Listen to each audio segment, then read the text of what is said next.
Assalamualaikum warahmatullahi ta'ala wabarakatuh. Bismillahirrahmanirrahim. Alhamdulillahi rabbil alamin. Wabihi nasta'inu ala umuri dunya waddin. Wassalatu wassalamu ala asrafil anbiya'i wal mursalin. Sayyidina wa habibina wa syafi'ina Muhammadin. Wa ala alihi wa ashabihi wa man tabi'ahum bi ihsanin ila yaumiddin. Amma ba'du. Pagi menjelang siang, pada hari ini kita akan melanjutkan pengajian kitab Adabud Dunya Waddin. Sebelumnya mari kita membaca surat Al-Fatihah ila hadratin Nabil Mustafa Muhammad sallallahu alaihi wasallam wa ala alihi wa ashabihi wa man tabi'ahum bi ihsanin ila yaumiddin. Al-Fatihah. A'udzubillahi minasyaitonir rajim. Bismillahirrahmanirrahim. Alhamdulillahirabbil alamin arrahmanir rahim maliki yaumiddin. Iyyaka na'budu wa iyyaka nasta'in ihdinas siratal mustaqim siratal ladzina an'amta 'alaihim ghairil maghdubi 'alaihim waladdallin amin. Ila hadrati jami'il ulama'il 'amilin wal awliya'i was suhada'i was shalihin wa masyayikh Nirbaya Kiai Haji Abdul Karim, Kiai Haji Makhrus Ali, Kiai Haji Marzuki Dahlan, Kiai Haji Idris Marzuki, Kiai Haji Imam Yahya Mahruz, Kiai Haji Anwar Mansur, Kiai Haji Kafabihi Mahruz, Kiai Haji Zamzami, Kiai Haji An'im Falahuddin, Kiai Haji Athaillah, Kiai Haji Bahrul Ulum wa jami'i dzurriyyati Nirbaya. Wabil khusus mu'alif hadal kitab Adabud Dunya Waddin Syekh Abil Hasan Ali bin Muhammad bin Habib Al-Mawardi Al-Basri Asy-Syafi'i. Al-Fatihah. A'udzubillahi minasyaitonir rajim. Bismillahirrahmanirrahim. Alhamdulillahi rabbil alamin arrahmanir rahim maliki yaumiddin. Iyyaka na'budu wa iyyaka nasta'in ihdinas siratal mustaqim siratal ladzina an'amta 'alaihim ghairil maghdubi 'alaihim waladdallin amin. Pada pengajian yang lalu kita sudah sampai pada penjelasan bahwa titik tolak ilmu pengetahuan itu kuncinya ada pada yang pertama adalah akal atau hati yang berpikir. Yang kedua adalah lidah yang dapat menjelaskan. Yang ketiga adalah penjelasan yang dapat mendeskripsikan. Jadi transformasi pengetahuan adalah transformasi makna gitu.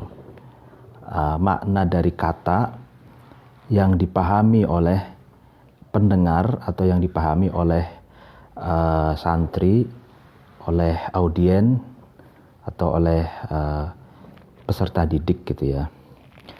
Sehingga bayan musawwir itu penjelasan yang deskriptif, yang mudah dipahami, sehingga bisa mentransformasikan makna terhadap audien, terhadap peserta didik atau terhadap santri. Itu sangat penting karena itu adalah kunci gitu. Kunci transformasi pengetahuan.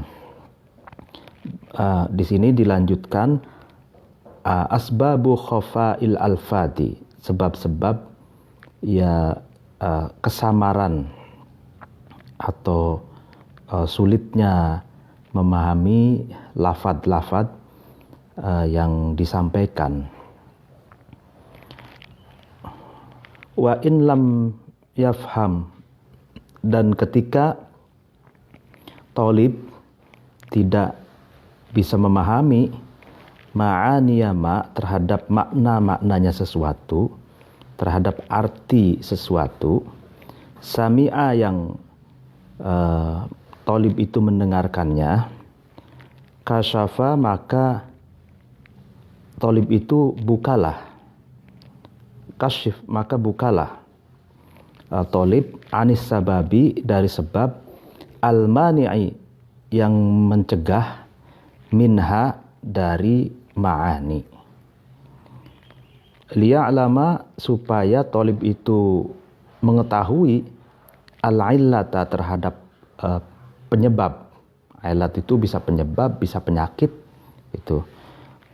Fi ta'adzuri fahmiha, dalam sulitnya memahami makna.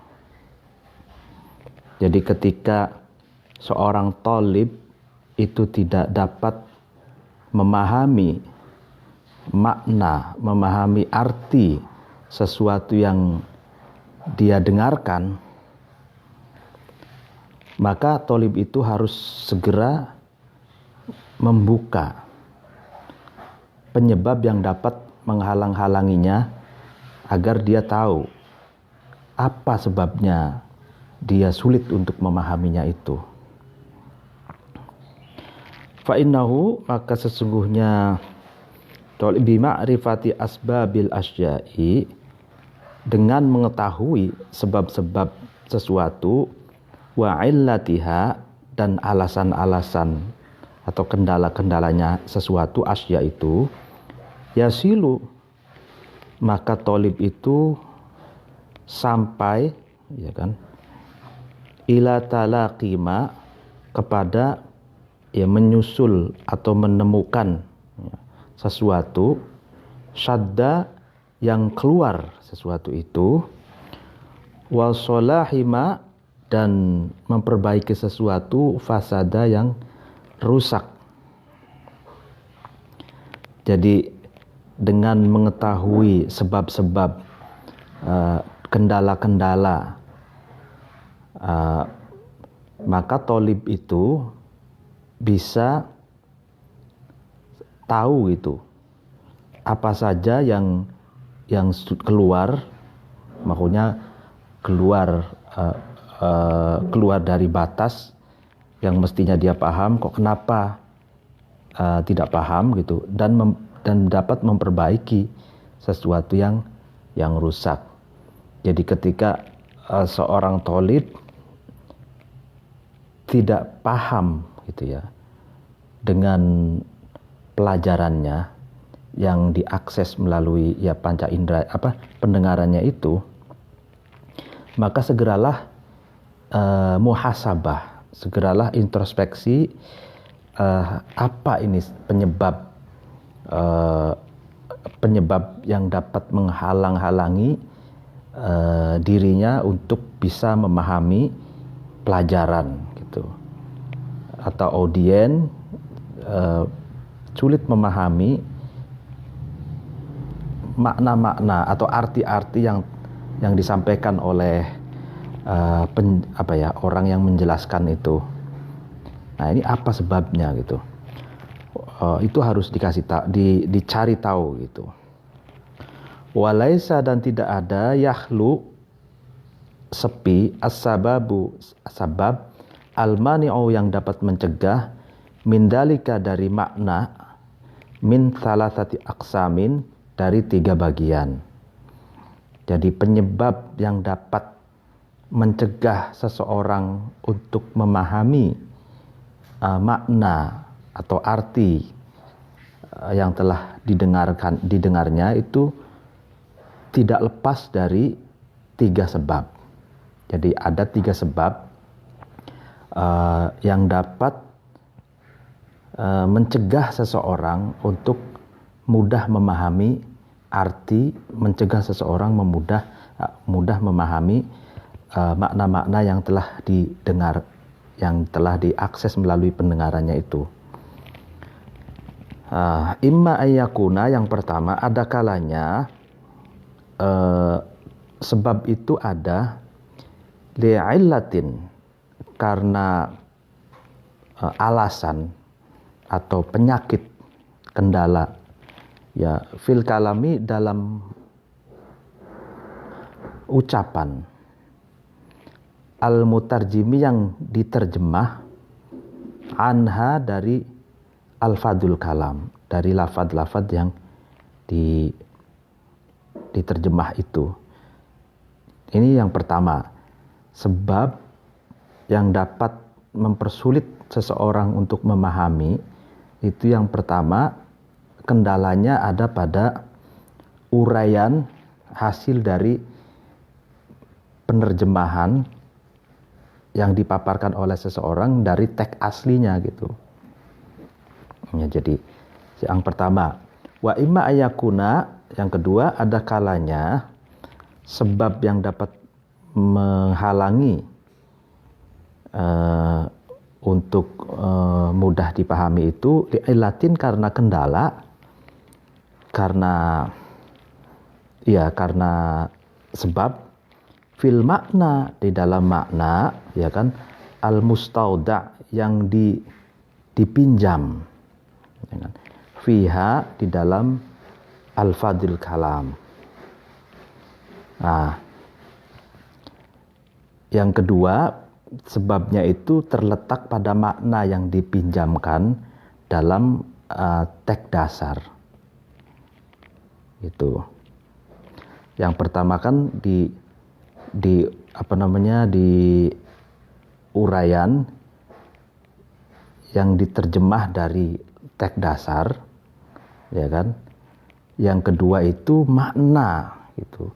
Makna yang dipilih, makna atau arti yang dipinjamkan ke dalam teks dasar itu.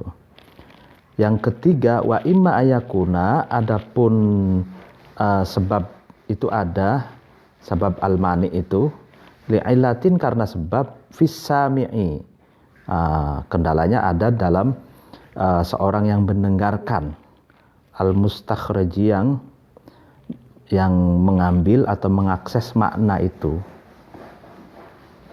Ya, jadi ada 3 penyebab itu. Yang pertama,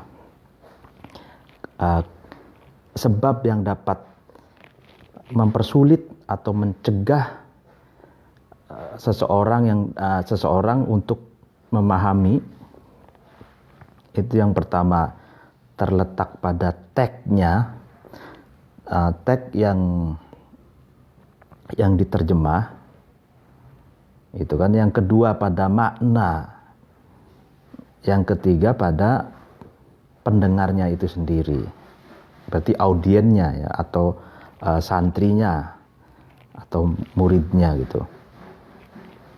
Kalau yang kendala yang kedua itu berarti kendala dari pihak guru, pihak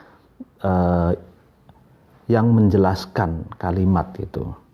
Jadi ada kalanya salah dalam mengambil makna yang dipinjamkannya itu, ada kalanya juga salah dari teks yang diterjemahkannya itu. Nah, yang kedua, yang ketiga ini penyebabnya itu ada pada sami, atau orang yang mendengarkan, yang mengambil maknanya itu. Fa in kana, maka ketika ada as-sababu, sebab, al-mani'u, yang dapat mencegah, min fahmiha, dari memahami makna, li'illatin, itu ilat, penyebab, fil kalami, di dalam kalam, dalam ucapan, al-mutarjimi, yang menerjemahkan, anha, dari al-lafdul kalam, lam yakhlu, maka tidak sunyi, dalika, yang ini alat fil kalamil mutarjim ini, min salatati ahwalin, dari 3 keadaan. Nah, ini yang pertama, ketika penyebab yang dapat mencegah, yang dapat mempersulit memahami teks, memahami kalam, ucapan, itu berada karena penyebabnya pada kalamnya itu sendiri, pada ucapannya itu sendiri, itu tidak lepas dari salah satu dari ketiga tiga keadaan. Haduha, salah satunya, yang ketiga itu ayakuna ada. Sebab itu litaksiril lafdi, karena pendeknya lafad, anil makna, daripada makna. Fayasiru, maka jadi taksirul lafdi, pendeknya makna lafad itu, andalikal makna, dari makna tersebut, sababan, itu menjadi sebab, mani'an, yang dapat mencegah, min fahmi dalikal makna, dari memahami makna tersebut. Jadi penggunaan kalimat ya yang terlalu pendek gitu. Jadi kalimatnya terlalu pendek dari makna yang dikehendaki gitu. Itu menjadikan kalimat yang terlalu pendek itu sebagai sebab yang dapat menghalang-halangi seseorang untuk dapat memahami makna yang dimaksud. Gitu. Nah, misalkan ada seorang yang ingin mengatakan sesuatu yang perlu penjabaran agak panjang, gitu. Tapi dia perpendek agar tidak boros kata, misalkan, ya kan, kalimatnya pendek gitu, tapi tujuannya itu luas dan dalam gitu. Nah, ini kalimat yang pendek ini, tapi yang tujuannya adalah luas dan dalam, itu bisa mengakibatkan seorang pembaca atau seorang yang mendengarkannya itu sulit untuk memahami makna yang dimaksud. Itu. Nah, ini yang pertama. Jadi kan ini kan yang tadi kan ada 3 kendala seseorang sulit memahami makna gitu ya. Yang pertama itu adalah karena kalimat yang digunakan, yang kedua makna yang dipinjamkan pada kalimat itu, yang ketiga sami, audien, atau kalau teks ya berarti pembaca, kalau berbentuk uraian berarti sami, pendengar gitu. Ini, nah, yang pertama penyebab yang sulit mengakibatkan seseorang sulit untuk meraih makna itu pada kalimat yang digunakan. Nah, kalimat yang digunakan ini ada 3 kemungkinan. Kemungkinan yang pertama, kalimat yang sulit untuk dipahami oleh seseorang. Apa maksud dari kalimat itu, sulit dipahami maknanya gitu ya, karena kalimat yang digunakan itu terlalu pendek gitu. Nah, kalimat yang digunakan terlalu pendek, ini yang mengakibatkan pendengar atau pembaca itu sulit memahami makna luas dan dalamnya yang ada di dalam kalimat itu. Itu satu. Nah, imma min hasril mutakallim, ada kalanya meringkasnya orang yang bicara itu, wa'ihi, kesusahannya, ya karena mutakallim susah untuk menjabarkan lebih jauh gitu, lebih luas. Ada kendala kesusahan di situ sehingga dia meringkasnya gitu. Wa imma min baladatihi, ada kalanya ringkasnya kalimat itu karena bebalnya. Karena bebal itu iya, bebal ya, bebalnya mutakalim. orang yang berbicara itu, wa qillati fahmihi, dan ada kalanya sedikit pemahamannya mutakallim. Jadi kenapa kalimat itu ringkas gitu. Itu ada kalanya karena pembicara itu sulit untuk menjabarkan lebih luas gitu, sehingga dia memilih meringkas gitu. Ada kalanya, yang kedua ada kalanya bebal, ada kalanya pemahamannya memang sedikit gitu ya.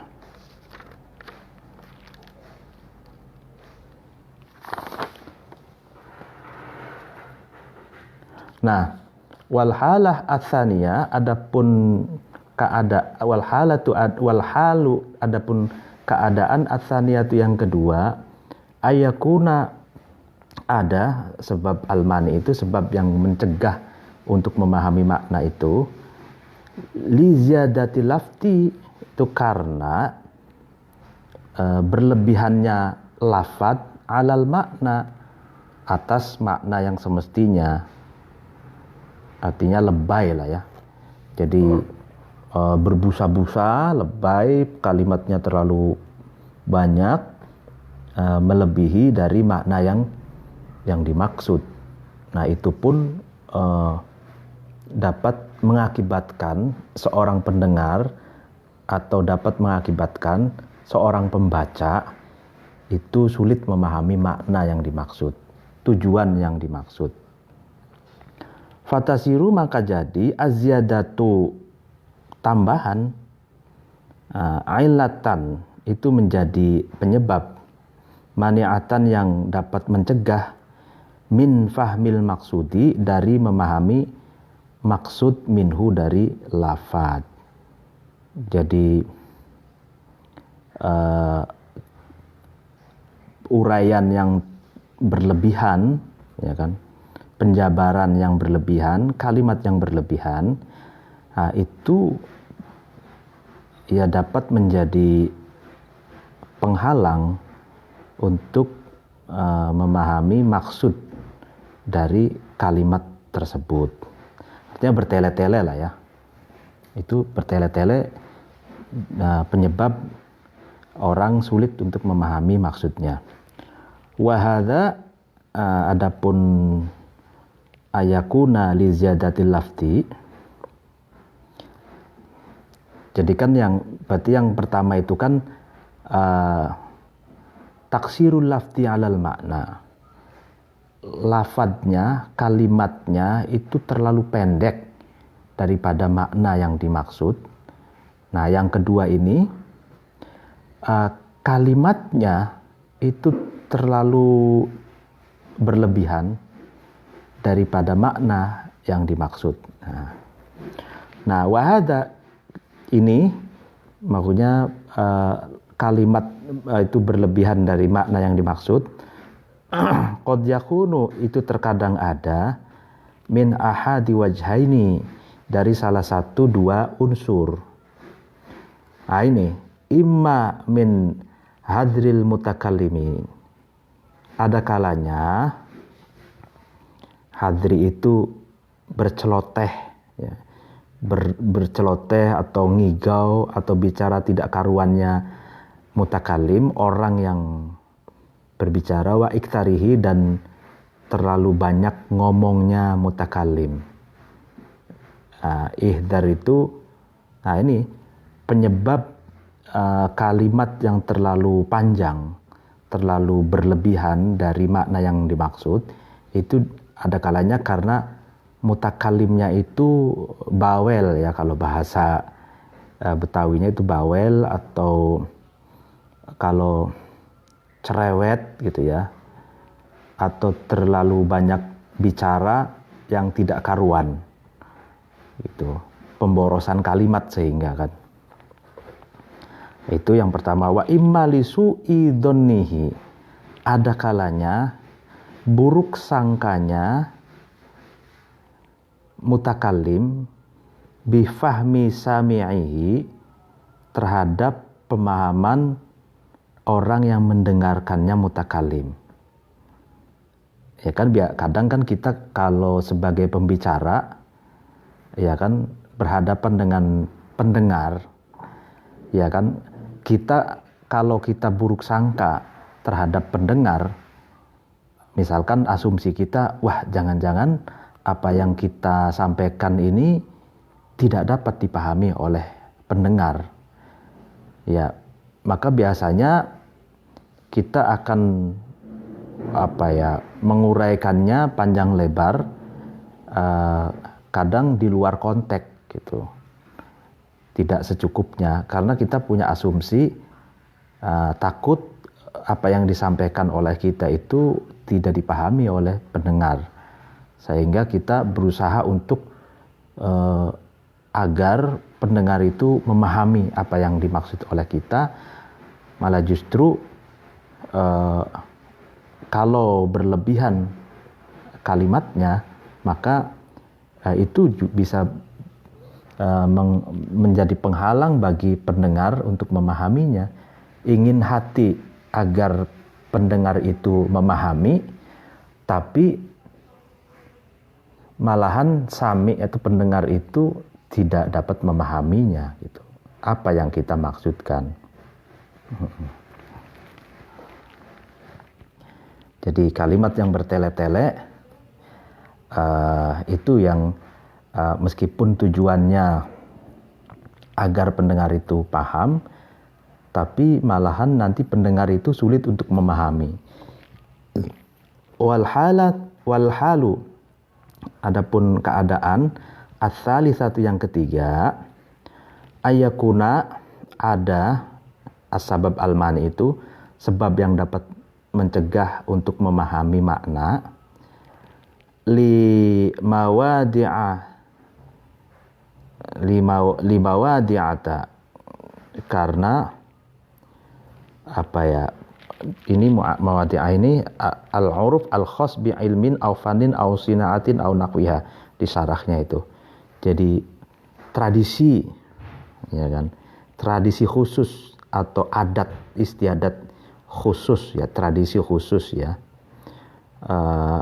baik tradisi itu dalam disiplin ilmu tertentu, atau dalam kesenian, kebudayaan, atau dalam industri kreatif, atau dalam perusahaan, atau di yang lainnya. Jadi kan masing-masing itu memiliki tradisi khusus gitu, ya, baik di industri, di disiplin ilmu, masing-masing pun memiliki tradisi khusus gitu, ya. Yaksuduha, yang dimaksudkan mawadi'ah, al-mutakallimu itu orang yang berkata bikalamihi dengan perkataannya mutakallim. Nah ini, faida lam ya'rifuha, maka ketika tidak mengenali terhadap mawadi'ah itu, as-sami'u, pendengar, lam yafham, maka sami itu tidak bisa memahami ma'aniha, terhadap makna-maknanya atau maksud-maksud, arti-artinya mawadi'ah. Nah iya, jadi kendala yang ketiga ini berarti yang ketiga itu maksudnya adalah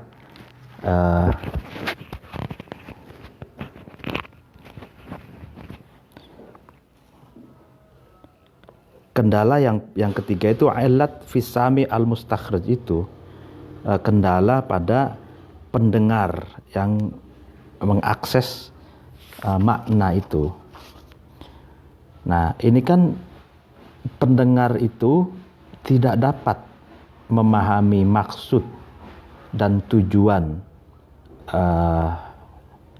atau makna yang dikehendaki oleh mutakallim, oleh pembicara, karena pendengar tidak memahami, tidak mengenal tradisi, istilah-istilah, lalu kata-kata kunci yang dimiliki mutakallim. Artinya dalam arti kata latar belakang dari pembicara itu. Jadi misalkan sami pendengar, dia akan sulit untuk memahami makna atau maksud dari apa yang dikehendaki oleh pembicara, karena pendengar itu tidak memahami background tradisi yang dimiliki oleh latar belakang yang dimiliki oleh mutakalim, oleh pembicara. Begitupun kita sebagai pembaca gitu. Pembaca terhadap teks pun begitu. Kalau kita membaca teks tapi kita tidak tahu background dari penulis, ya, penulisnya ini ahli dalam bidang apa nih gitu. Misalkan di sains, berarti kalau sains punya tradisi sendiri, istilah-istilah, kata-kata kunci sendiri gitu kan. Kita membaca buku fikih misalkan, penulisnya fakih gitu, ahli fikih gitu, maka kita harus paham kalau ahli fikih berarti dia punya tradisi sendiri dalam disiplin ilmunya, dia punya istilah-istilah dan kata-kata kunci sendiri gitu. Kalau kita tidak tahu background latar belakang penulis, ya kita akan sulit dan bahkan tidak bisa memahami apa yang dimaksud dari penulis itu. Begitupun pendengar itu kalau tidak tahu latar belakang tradisi pembicara, maka dia juga sulit untuk memahami apa yang dimaksud oleh pembicara itu.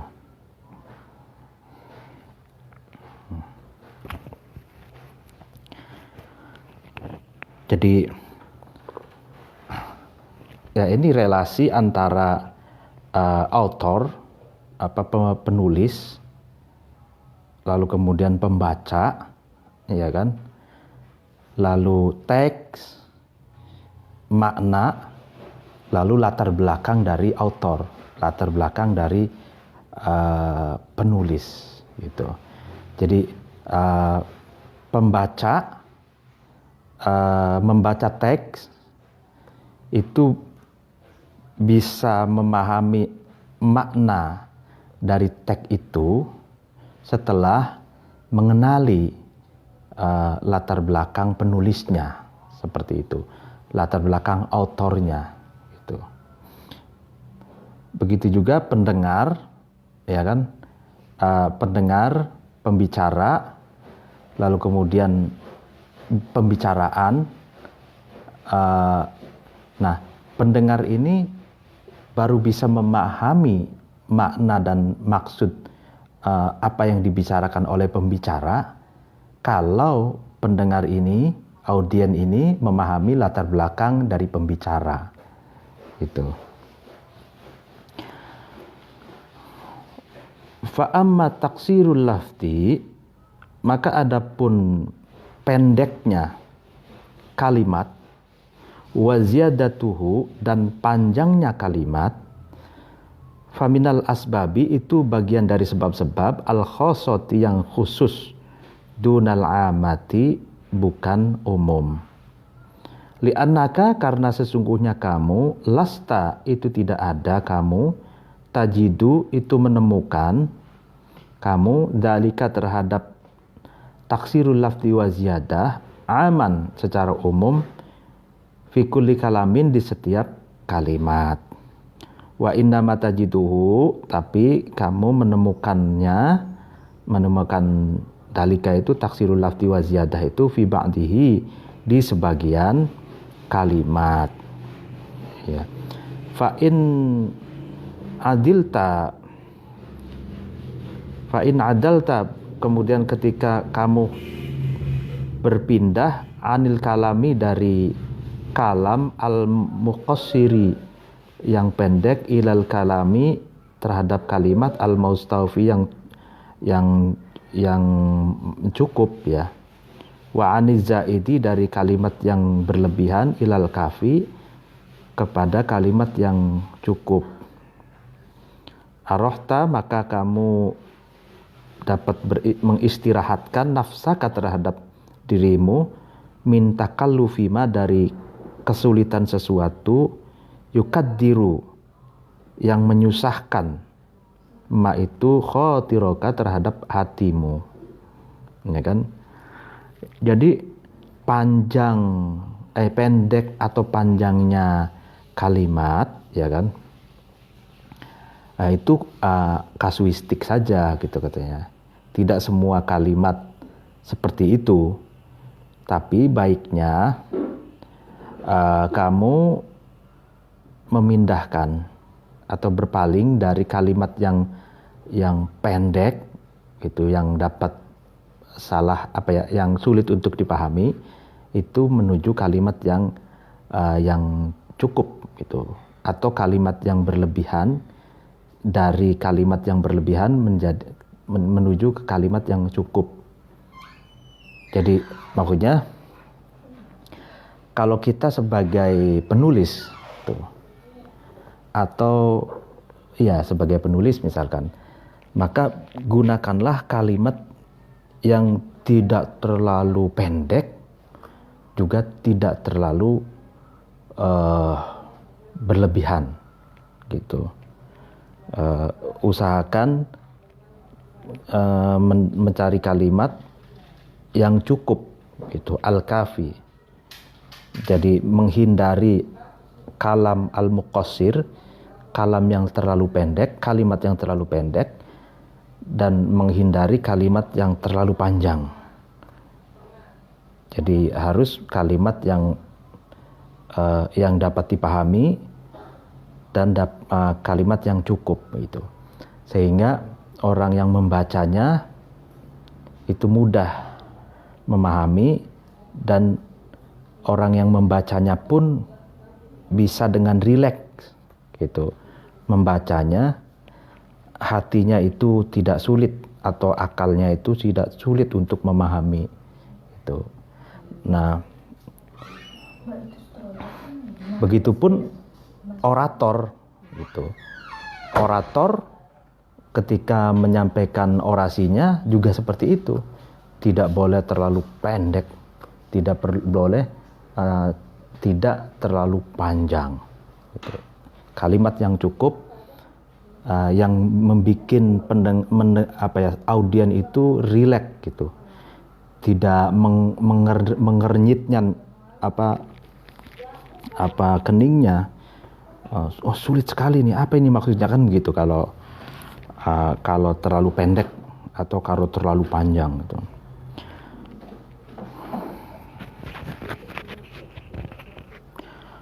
Wa in aqamta, jika kamu berdiri, ala istikhrajihi, atas upaya mengeluarkan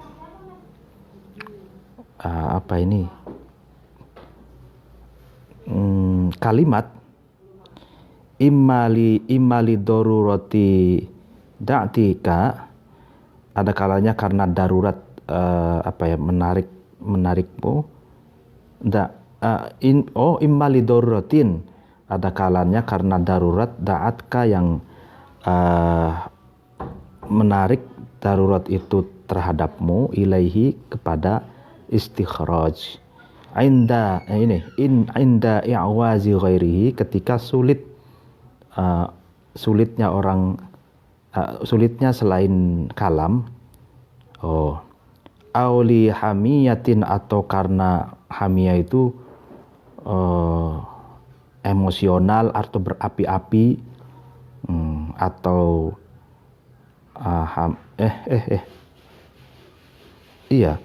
berapi-api atau antusias gitu ya. Dakholatka, yang memasukkan hamiyah itu terhadapmu, indat ta'adzuri fahmihi, ketika sulit memahaminya kalam.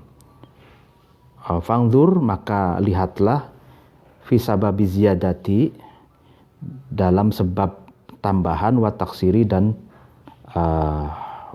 pendeknya atau kurangnya kalimat. Nah ini, ya kan, jadi ketika kita itu, atau ketika kamu itu mengalami darurat, itu kan biasanya kan ada saja yang sulit untuk diucapkan, atau karena saking berapi-apinya gitu, sehingga lepas kontrol gitu. Nah ini juga mengakibatkan sulit seseorang itu untuk memahami kalimat yang dikehendakinya itu. Orang kalau berapi-api, lepas kontrol, bercampur emosi gitu kan, nah itu kan nanti pendengarnya itu akan sulit, ini apa maksudnya gitu kan. Nah tapi jalan keluarnya harus dapat menyimak penyebab panjang dan pendeknya itu. Jadi kalau orang yang orator yang campur marah, campur antusias gitu ya. Nah ini bagi kita pendengarnya harus melihat, oh ini kalimat yang berlebihan, oh ini terlalu pendek dan lain sebagainya gitu. Nah fa'in kana, maka ketika ada at-taksiru pendek, li'asrin tujuannya karena meringkas, waziyadatu dan ketika ada kalimat itu berlebihan, lihadrin, hadrin itu karena berceloteh atau karena bicara ngawur, bicara tidak karuan.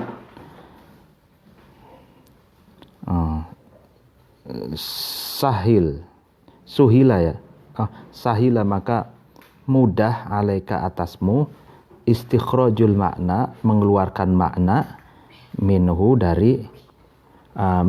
dari kalimat, gitu kan.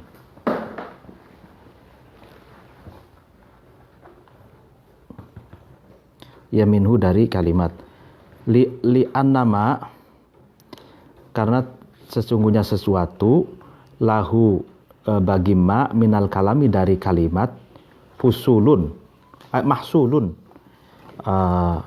sesuatu yang dihasilkan.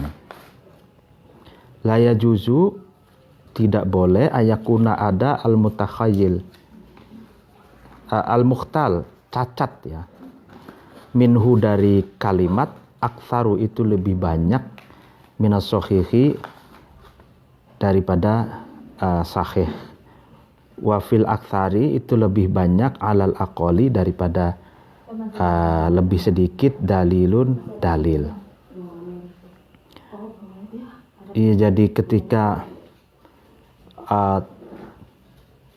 seseorang itu memperpendek kalimat, tujuannya untuk meringkas, berlebihan, berpanjang-panjang kalimat itu karena berceloteh gitu ya, itu kamu mudah saja mengeluarkan makna dari kalimat itu, karena yang penting tujuan dari kalimat itu kan dapat menghasilkan sesuatu yang dimaksud gitu. Ya kan, yang penting tidak boleh cacatnya itu atau kesalahannya itu lebih banyak dari kebenarannya, ya kan.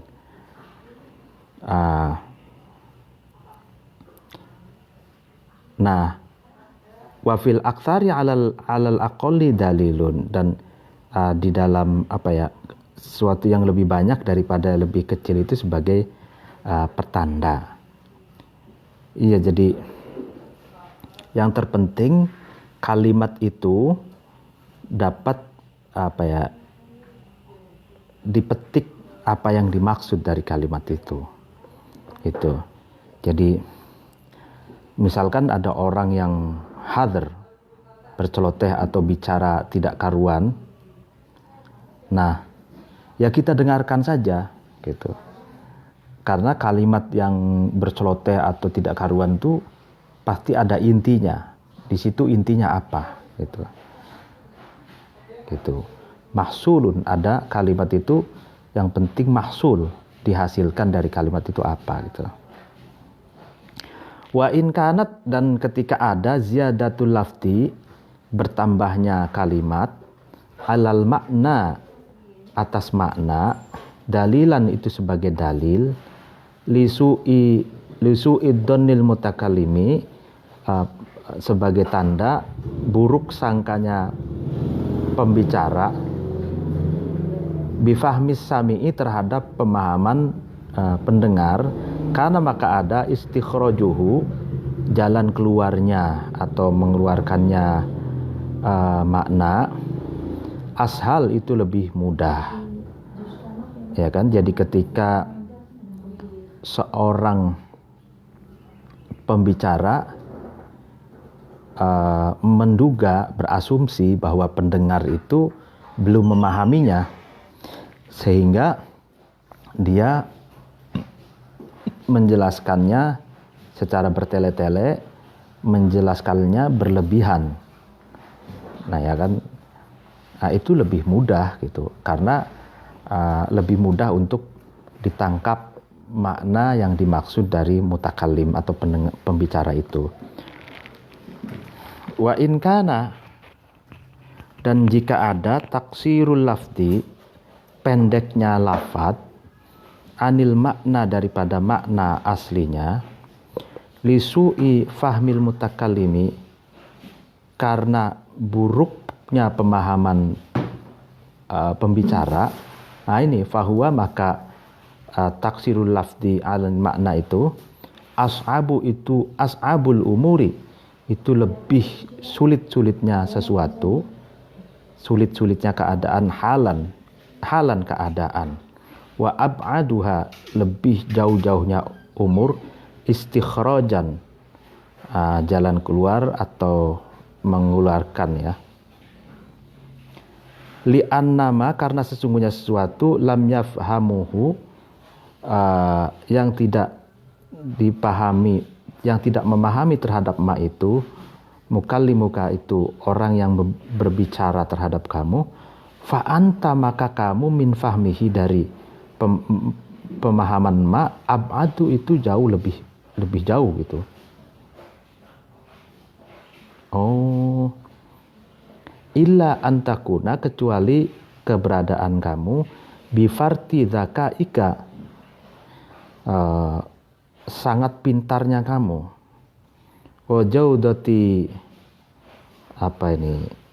khotirika, dan baiknya sensitivitas hatimu. Oh ya, tatanabbah, yang kamu menjadi ingat, bi isyaratihi, dengan isyaratnya mutakallim, ala istimbatima, atas mengambil nalar sesuatu, ajiza, yang sulit mutakallim itu, anhu, dari ma, wa istikhrajima, dan mengeluarkan sesuatu, qasara, yang mutakallim itu sembarangan, fihi, dalam ma. Oh, fayakunu, maka ada fadilatul istifai, keutamaannya mengambil laka kepadamu, wa haqqut taqaddumi, dan haknya menjadi taqaddum, maju, lahu, bagi mutakallim. Ya, ini kasus ketika memendekkan kalimat dari makna yang sesungguhnya, tapi sebabnya itu karena buruknya pemahaman mutakallim. Jadi pembicara itu memiliki pemahaman yang buruk gitu, sehingga dia memperingkas, ya kan, memperingkas pembicaraannya dari makna yang semestinya gitu. Nah ini paling buruk-buruknya keadaan gitu. Jadi misalkan begitupun penulis, kalau penulis dia memiliki pemahaman yang buruk gitu, lalu kemudian dia nulis tapi tulisannya itu pendek, ringkas dari makna yang sesungguhnya itu. Nah, itu keadaan yang paling sulit gitu. Karena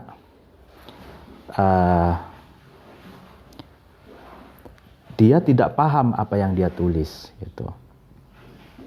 Begitupun buruknya pemahaman pembicara gitu. Dia meringkas bicaranya dari arti atau makna yang sesungguhnya, itu paling buruk keadaan. Karena hakikatnya pembicara itu tidak paham apa yang dia bicarakan gitu. Nah, karena nanti itu efeknya pun pendengar itu sulit memahaminya gitu. Atau pembaca sulit memahami tulisan yang dia tulis gitu. Kecuali pembacanya itu memiliki kecerdasan yang lebih gitu ya, jenius gitu. Kecuali pendengarnya itu memiliki kecerdasan yang berlebih. Nah, itu bisa menangkap makna yang dimaksud dengan isyarat yang diberikan oleh mutakalim, oleh pembicara atau oleh penulis, karena dia tidak mampu untuk menjelaskan yang semestinya karena keterbatasan pemahaman. Tuh. Nah, tapi kalau tidak memiliki pendengar atau pembacanya tidak memiliki kepandaian, ya maka dia sulit untuk memahami gitu. Atau bahkan tidak mudeng ya, tidak paham. Kan kita kadang juga kalau membaca teks ternyata sulit sekali dipahami teks itu gitu ya. Nah, itu jangan-jangan penulisnya tidak paham apa yang dia tulis atau belum begitu menguasai apa yang dia tulis gitu. Karena kan tulisan atau ucapan itu kan tujuannya agar seseorang bisa memahami dengan baik gitu kan. Kalau tulisan atau ucapan itu sulit dipahami kan berarti dia tidak berhasil menyampaikan apa yang dia tuju gitu. Tujuan yang makna-makna yang dia inginkan gitu ya. Wa amal mawadi'atu, adapun tradisi.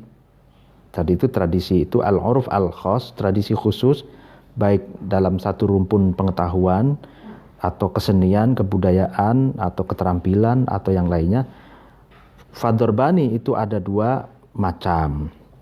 Amatun ada tradisi umum, wa khosatun dan tradisi khusus.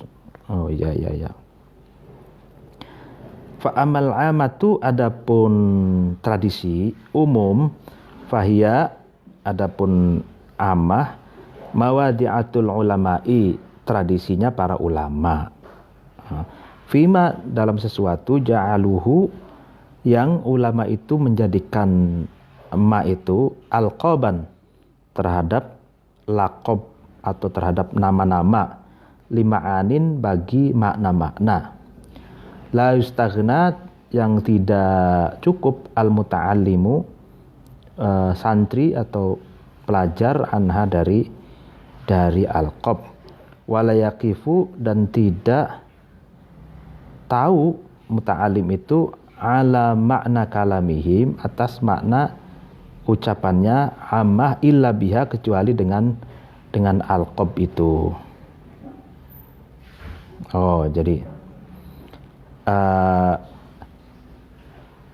tradisinya para ulama ya, itu kan punya tradisi di mana para ulama itu memiliki istilah-istilah ya kan, laqab-laqab, makna-makna, simbol-simbol yang mengandung makna gitu kan, nama-nama, istilah-istilah ya kan, laqab, simbol-simbol yang di dalamnya itu mengandung makna gitu kan, yang pelajar atau santri atau umatnya itu tidak tahu, ya kan, tidak tahu makna dari itu kecuali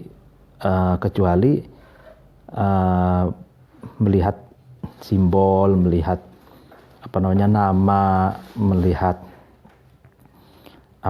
rumus lakob-lakob gitu ya. Jadi ulama itu kan ya mungkin memiliki lakob-lakob, tapi sebenarnya ulama itu kalau di dunia ya, itu masing-masing dari negara itu memiliki tradisinya sendiri-sendiri gitu. Bahkan atributnya pun itu memiliki atribut yang kadang berbeda satu negara dengan negara yang lain gitu. Mungkin misalkan kalau di dunia Arab yang hampir saya ketika di Mesir itu jarang sekali orang Arab memakai pakaian batik gitu, hampir tidak ada. Tapi di ulama di sana itu kan pakainya baju polos gitu, baju panjang polos gitu.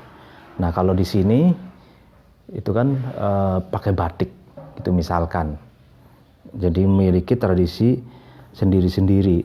Kopiah putih, kopiah hitam di sini, kalau di sana gamis, dan atau istilah-istilah yang kaitannya juga dengan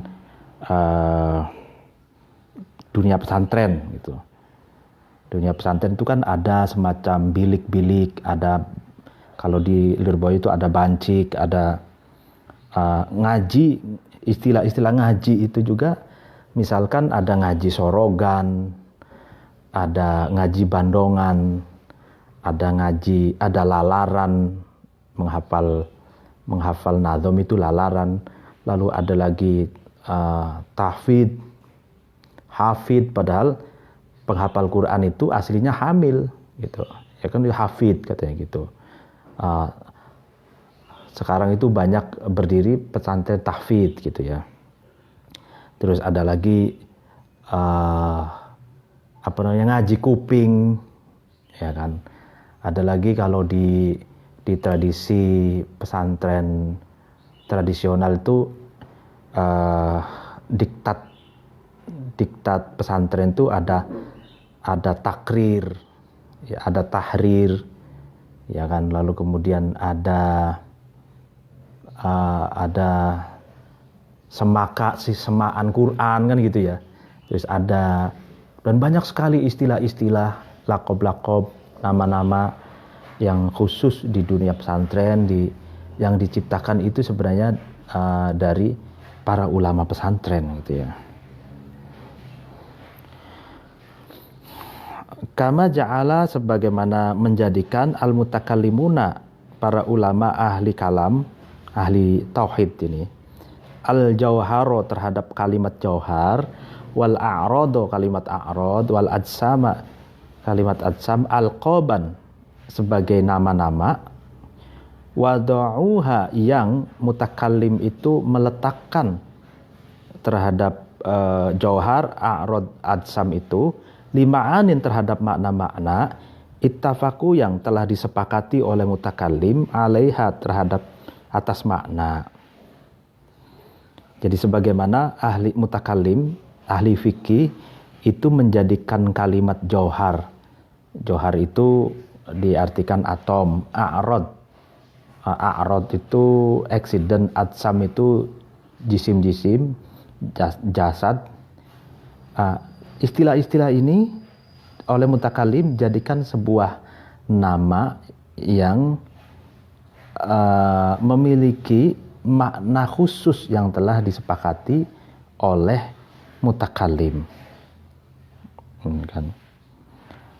Walasta, dan kamu tidak tajidu, menemukan kamu, minal ulumi, dari ilmu-ilmu, ilman, terhadap ilmu, yakhlu, yang sepi, min hadihi, dari lakob-lakob itu. Wahadil mawadi, inilah tradisi al-amati yang umum, tusama itu dinamakan mawadi itu urfan sebagai uruf, sebagai tradisi. Nah, ya, kalau kita misalkan kita memahami kitab tauhid, kita memahami kitab ilmu kalam, kita akan menemukan itu istilah-istilah khusus seperti johar, arad, a'rad, adsam. Nah, kalau kita tidak memahami istilah-istilah ini, maka kita sulit untuk memahami ilmu kalam, sulit memahami ilmu tauhid. Nah, kita harus paham juga a'rad itu apa, adsam itu apa, johar itu apa maknanya menurut yang telah disepakati oleh mutakalim, oleh ahli tauhid gitu. Nah, ini juga sebuah tradisi yang ada di dalam disiplin ilmu kalam gitu. Yang berbeda dengan disiplin ilmu yang lain. Misalkan kita menemukan disiplin ilmu yang lain seperti fikih gitu. Fikih juga banyak sekali istilah-istilah gitu yang juga kita tidak yang memiliki makna khusus. Makna itu telah disepakati oleh fuqaha gitu. Begitupun juga dalam disiplin ilmu yang lain.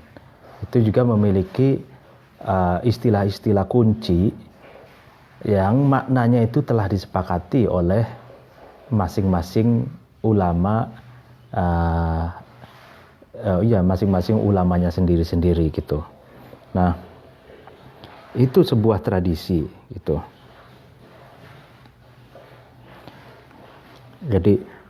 Jadi tradisi itu maknanya luas gitu. Kalau tradisi di kebudayaan itu kan ada tarian, ada kesenian, ada macam-macamnya, dan bahkan kalau di kitab ini dimaknani uruf itu fil ilmi juga di dalam masing-masing disiplin ilmu itu memiliki tradisinya sendiri-sendiri.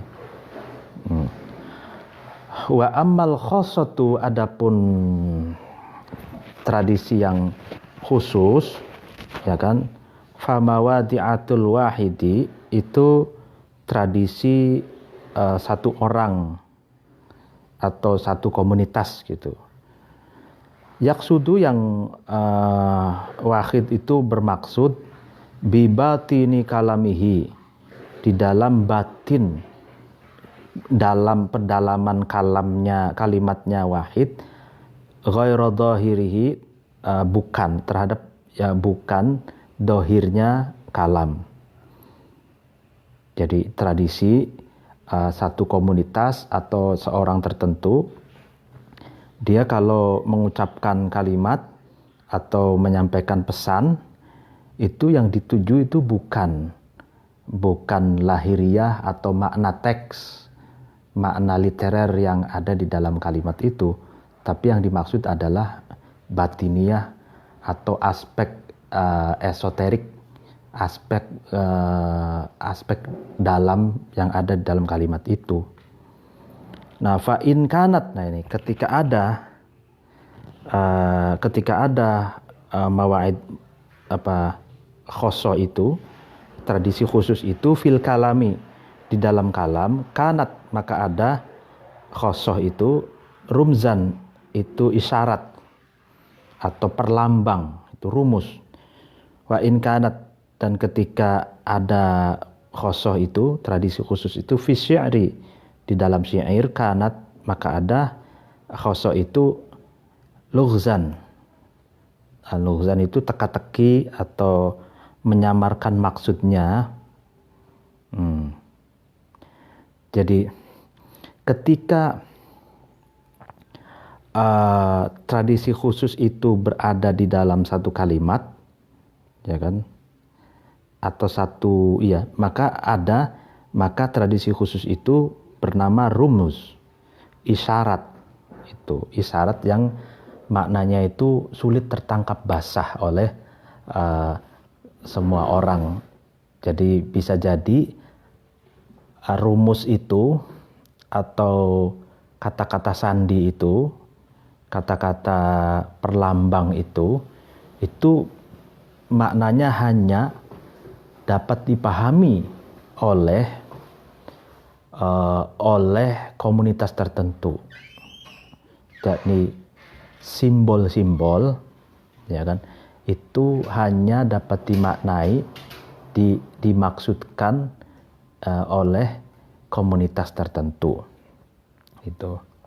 Jadi seperti dalam satu film, ya kalau tidak salah di film itu perang pada waktu antara Jerman dengan Amerika kalau tidak salah ya. Nah, Amerika ini mengambil tokoh matematika gitu untuk memecahkan rumus gitu. Jadi ternyata itu rumus intelijennya Amerika, intelijennya Jerman, rumus-rumusnya itu terakses, ya direbut, diambil oleh Amerika, tapi orang Amerika sulit, ini maksudnya apa rumus-rumus ini. Lalu kemudian oleh ahli matematika itu dipecahkan maksudnya rumus-rumus ini. Oh, ini karena ini pangkalan militer ada di sini, di sini, di sini. Lalu terbongkarlah maksud dari rumus-rumus yang dimiliki, yang dibikin oleh Jerman itu. Nah, atau rumus-rumus yang lain gitu. Itu bisa dipecahkan oleh komunitas yang sudah sudah. Nah, contoh seperti gini, Nabi Muhammad itu kalau ketika mau perang gitu, dalam contoh itu mengutus salah satu sahabatnya untuk ke pasar untuk mencari informasi kira-kira orang Quraisy yang mau memeranginya itu beli unta berapa, beli kambing berapa gitu, karena itu logistik dari musuh gitu. Nah, kalau sudah dapat informasi itu berarti bisa dianalisa bahwa kalau ontanya sekian, maka kekuatan makan orang sekian orang itu sekian hari, kambing sekian berarti sekian hari. Nah, maka Nabi Muhammad dengan rumus-rumus itu bisa memahami kekuatan musuh itu kuat bertahan berapa hari. Nah, itu rumus-rumus seperti itu sangat penting untuk di ini ya. Seperti dalam film Da Vinci Code itu kan memecahkan rumus gitu. Nah, kadang rumus ini itu dibikin oleh komunitas-komunitas tertentu yang di dalamnya itu ada makna gitu, yang tersimpan, dan biasanya yang tahu makna yang tersimpan itu adalah komunitas itu. Nah, kalau di luar dari komunitas itu atau orang-orang yang memiliki keahlian di bidang rumus itu gitu. Nah kalau di syair memiliki apa ya? Syair itu lagos itu makna yang sulit tertangkap basah gitu. Kita dibikin teka-teki ini apa maksudnya gitu. Nah, itu juga memiliki tradisi khusus dari para penyair. Biasanya hanya penyair yang dapat memaknai dan menjelaskan syair gitu. Nah, misalkan kita membaca catatan pinggirnya Gunawan Muhammad itu banyak menyitir puisinya Khairil Anwar. Nah, karena Gunawan Muhammad itu adalah penyair, dia mampu memaknai atau menangkap maksud dari asairnya Khairul Anwar itu gitu. Nah, itulah yang dimaksud dari tradisi khusus bagi komunitas-komunitas tertentu, baik komunitas sastrawan, komunitas yang suka dengan simbol-simbol gitu, dan komunitas-komunitas sains. Komunitas sains pun kalau kita ke ahli fisika, mereka memiliki rumus-rumus tertentu yang sulit kita pahami kalau kita awam di fisika ataupun matematika atau biologi ataupun yang lainnya. Ilmu itu sangat luas. Ada ilmu yang disampaikan dengan rumus-rumus yang mengandung makna tertentu. Sampai di sini dulu pengajian kita. Mohon maaf kalau ada yang salah. Wallahul muwaffiq ila aqwamit thoriq. Wassalamualaikum warahmatullahi wabarakatuh.